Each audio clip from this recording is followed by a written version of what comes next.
సంపాదించిన డబ్బుతో మీ కుటుంబం కోసం ఒక ఇన్సూరెన్స్ పాలసీ తీసుకున్నారు. కానీ ఏదో కారణంతో మధ్యలో ప్రీమియం కట్టడం ఆపేశారా?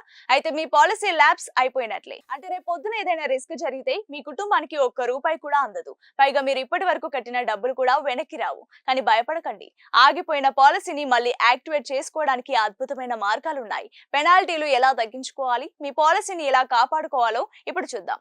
పాయింట్ నంబర్ 1, గ్రేస్ పీరియడ్ దాటిందా? ముందుగా మీ పాలసీ ఎప్పుడు ఆగిపోయిందో చూడండి. నెలవారీ పేమెంట్ అయితే 15 రోజులు, ఏడాదికి ఒకసారి అయితే 30 రోజుల గ్రేస్ పీరియడ్ ఉంటుంది. అది దాటితేనే ల్యాప్స్ అయినట్లు లెక్క.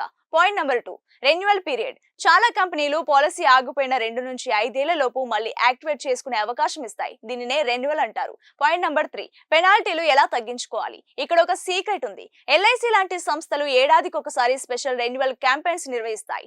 ఆ టైంలో పాలసీ యాక్టివేట్ చేసుకుంటే పెనాల్టీపై 20% నుంచి 50% వరకు తగ్గింపిస్తాయి. ఇలాంటి అప్డేట్స్ కోసం మన ఛానల్ ని ఫాలో అవ్వండి.